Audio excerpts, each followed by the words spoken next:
What is good, everybody? Juliana Page here. It is Labor Day. Happy Labor Day.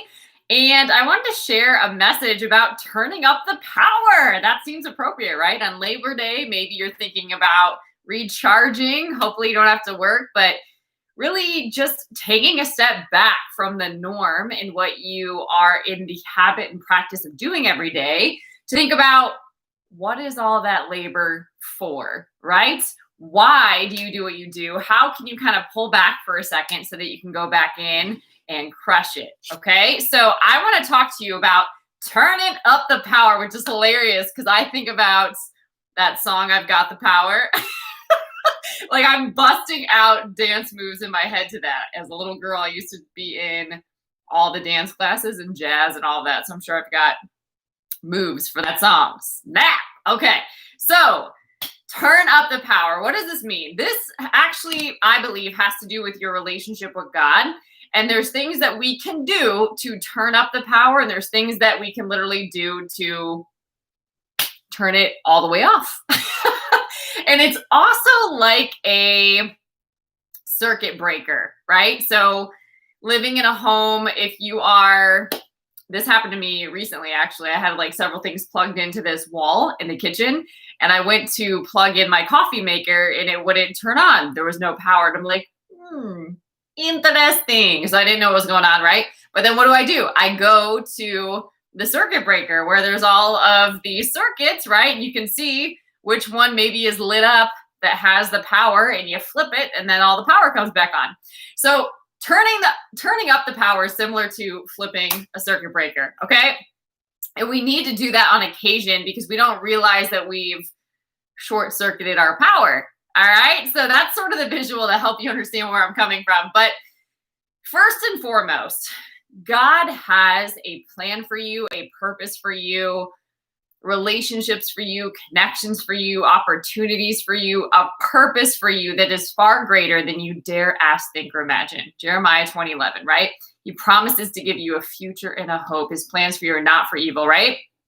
Okay, but where we get it twisted, and I have done this multiple times, many times, practically for years of my life, particularly when I wasn't walking with God, but I would try to seek the things. I would try to seek these blessings that God has stored up for me, right? Not trusting that what's for me is for me.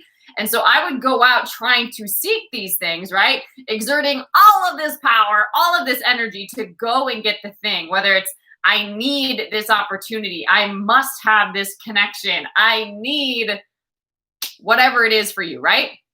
So we, not just myself, but a lot of people go after the things when really you don't seek the blessing, you seek God, and the blessings God has for you will seek you out like a magnet. Like as you seek God, as you have your heart purified, as you have your mind renewed, as you have a spirit that is renewed in you, right? You become a magnet for all of the things that God has for you. You are literally magnetizing yourself, right? And we can also, on the flip side, demagnetize. Okay, so that's what the short circuiting is. And I'm going to talk about that in a second. But realize that, catch that. We don't seek the blessings. We seek God, right? Seek the kingdom first, and all these things will be added unto you. Okay, so that's where we get it twisted. So my recommendation personally, I know in the very, very beginning, I had to work on just abiding in the Lord and really just understanding what does it mean to be in a relationship with God and develop intimacy with God, right? And then to intentionally seek him is interesting, right? Because that really revealed what my priorities were, okay? And so then to intentionally seek God and build my life around God versus running to God when I need help or running to God when I want him to bless something, very different way of showing up, right? Okay, so you don't seek the blessing, you seek God, and the blessings chase you down, okay? Now, with that, you also can't be upset if it doesn't happen on your timetable, which can be frustrating because we want it now. Like, what is that movie? Charlie and the Chocolate Factory. The blueberry girl, right? She wanted it now, and we saw what happened to her. So you've got to pass some tests first, though. You've got to be faithful in the wilderness. If God can't trust you to be faithful in the wilderness, how can he trust you to be faithful in the promised land? Real talk, right? Can you and will you show up faithfully even though you're not getting recognition? Can you show up faithfully even though you don't agree with the authority that you're under? Can you show up faithfully and be in integrity and operate in excellence and honor God when nobody's clapping for you? Can you do it? Right? You've got to pass some tests first. All right. So hope, faith, those both strengthen your magnet. You've got to have hope. You've got to have this joyful expectancy that good is coming. Good things are chasing me down. You've got to have hope that that's true. And then you activate your faith based on the promises of God, right? And that starts strengthening your magnet. But basically, that starts strengthening your belief. That starts strengthening your mindset then, and your discipline and your self-control. That starts strengthening your spirit so that you're partnering with the right spirit. That starts purifying your heart, right? So you've got to then make room for God. So you've got this joyful expectancy. You've got hope, right? Then you're activating your faith. Faith is the substance of things hoped for, okay? The evidence of things unseen. So you see it with your eyes of faith, right? And then now you just make room for God. You start showing up and praising God and thanking God rather than murmuring, complaining, and all these other things that we could do because it doesn't look like what we think it should look like, or it's not on our timetable. You can serve other people. You can praise God. You can move forward in faith, right?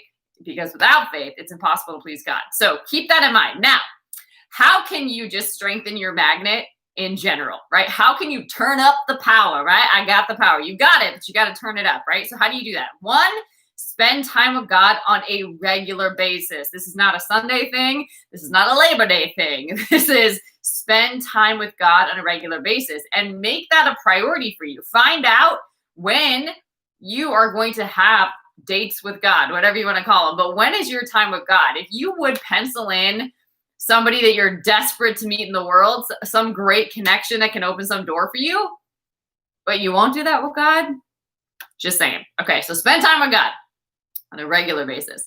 Two, ask God for what you need. We're told by the word to come boldly to the throne and ask for what we need. And if we ask, God hears us, right? So ask for what you need. A lot of times we don't get what we want because we're not asking for it. So ask. Number three, spend time in the word, actually studying the word, meditating on the word, letting that become real for you, right? That is so, so important. And then greater than that, speaking declarations over your life. I am a child of the Most High God, right? I am the head, not the tail. I'm above only, never beneath. My gift makes room for me and brings me before great men. This is my time. No weapon formed against me shall prosper, right? Like you turn up the power by declaring it. You use the authority that you've been given to say, to speak, to decree what you're about and what you're partnering with. Okay? So those are things that you can do just to strengthen your magnet and just stay empowered. Okay? Now, too many things are going on in the world all the time that drain us of our power. Right? Like from the minute you wake up to the minute you hit the bed at night, there are so many things that are trying to grab for your attention. So this is something that you've got to be intentional and disciplined about if you want to be powerful. Okay?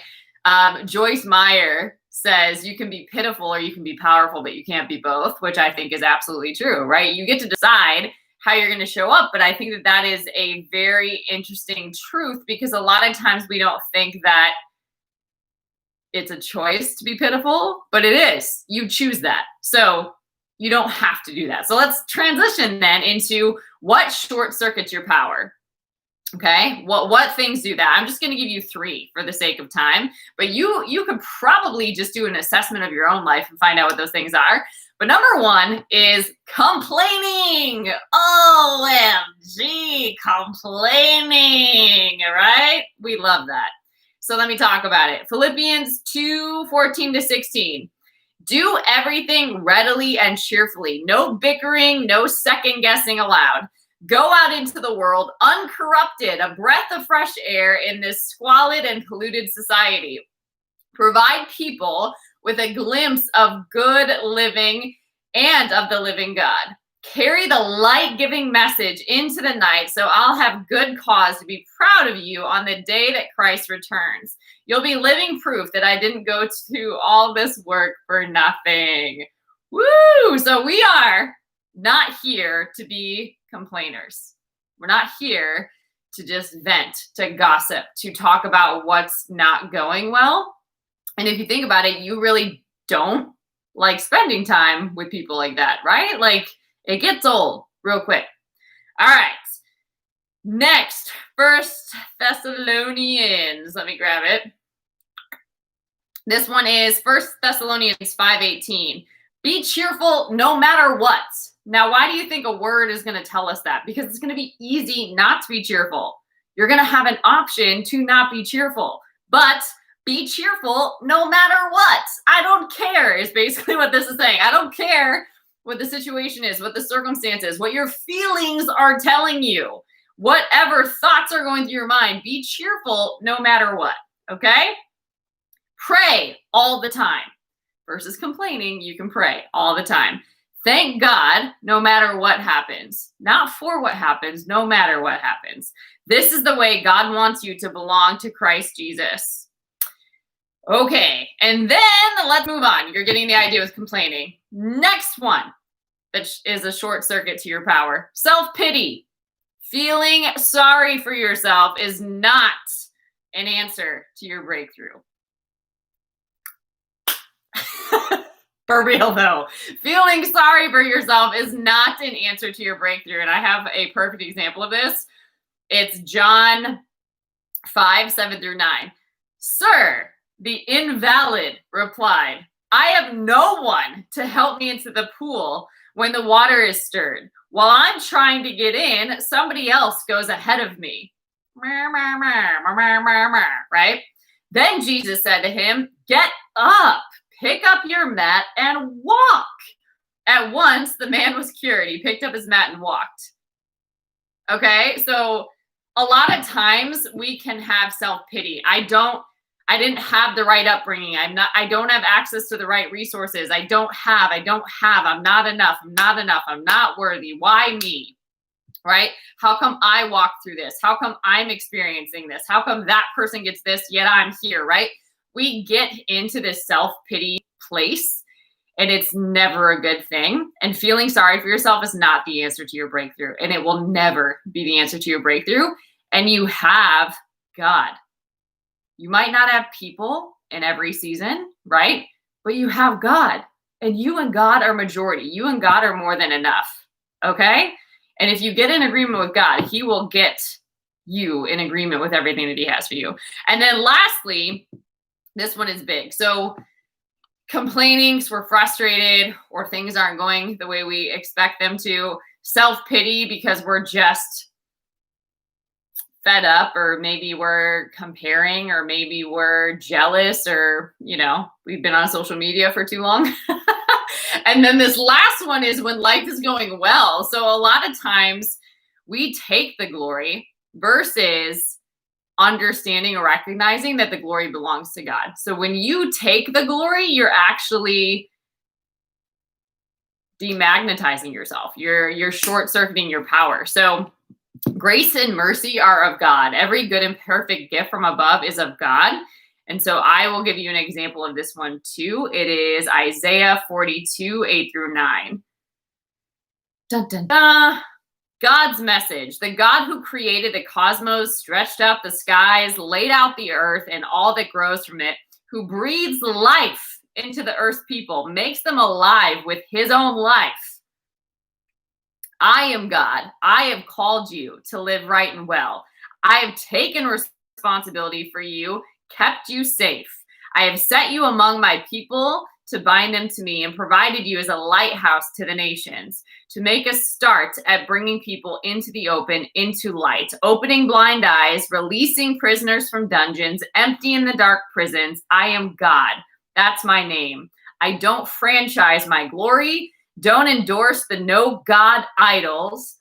Take note. The earlier predictions of judgment have been fulfilled. I'm announcing the new salvation work. Before it bursts on the scenes, I'm telling you about it.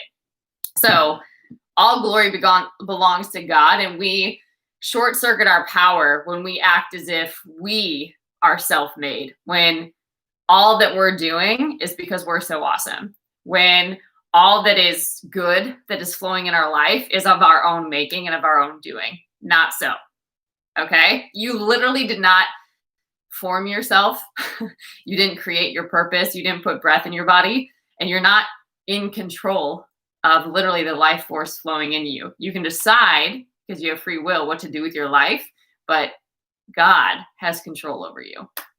Okay? So keep that in mind.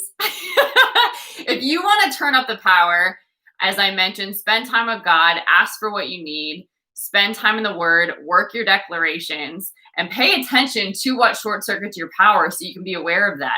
When do you have a tendency to complain? When do you fall into self-pity? What's going on so that you can guard against that kind of stuff?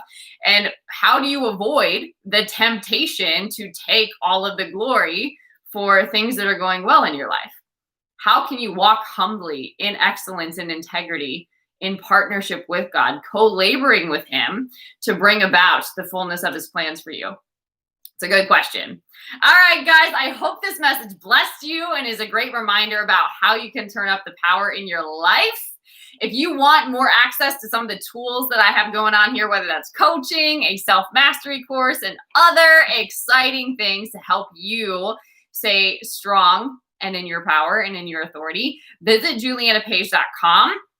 You can also tune into the Spirit-Filled Real Talk podcast. It's every Saturday on the Apple Podcast app or on Spotify. And you can follow me over on Instagram at Miss Juliana Page. All right, guys, until next time, stay